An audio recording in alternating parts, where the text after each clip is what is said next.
शकता मित्रांनो, हा माझा मालक आहे. गरीब घराण्यातले आहेत आम्ही. आम्हाला कोणी साथ पण आमची घरचे देत नाहीत. आम्ही काय असं पळून फिरून आलेलं नाही. तर आम्ही लग्न लावून आलेले. माझ्या आई वडिलांनी यांच्यासोबत माझं लग्न केलंय. पण प्रश्न हा आहे, त्यांना शेतीतलं काम येत नाहीये, पैशा पाण्याचा हिशोब येत नाहीये. आपण शिकावं लागतं तर शिकते. पूर्ण अडाणी होते, त्यांना काहीच कळत नव्हतं. तुम्ही बघा, हे त्यांचा हात आहे हा, पूर्ण अपंग आहे. त्यांना शेतीतलं काम वगैरे असलं काही येत नाहीये. पूर्ण म्हणजे असं फक्त त्यांचं प्रेम फक्त एकावरच आहे, गुरं आणि गुरं. गावरान गाया कुणी दिल्या तर सांभाळायला आणायच्या, त्या वळायच्या, सांभाळून आणायच्या, दावणीला बांधायच्या. त्यांचं फक्त तेवढंच येड आहे त्यांना जत्रा बांधबाबतीत.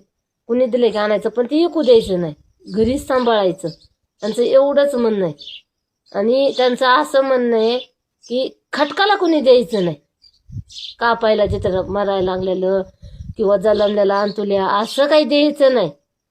मी जर ऐकायचं ठरवलं ना कधी, तर ते म्हणतात अजिबात माझं दावणीला मरू द्यायचं, पण ऐकू द्यायचं नाही. एवढं प्रेम आहे. दिसता ते माणूस कसा दिसतो हे पा, पण जीव लय लावता मला. कसं असलं ना तरी माझं मालक आहे.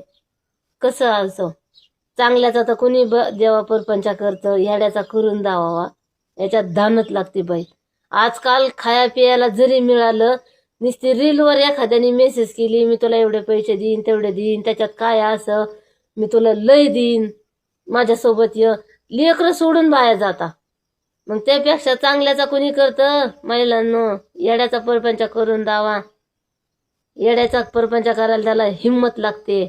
त्याला मी पोषिते, काहीच काम करता येत नाही. आणि लोकांच्या बांधाला तर लावित नाही. असं लोकांच्या बांधाला कामाला गेलं तर मला रडायला येतं. मी कवा कोणाच्या बांधाला जर रुपयाच्या लावलं नाही, स्वतः मी कमवून त्यांना घालीते. त्यांना काहीच काम येत नाही, काही सुद्धा काम येत नाही. स्वतः मी करते. शेती 3 एकर आहे, एकटी करते.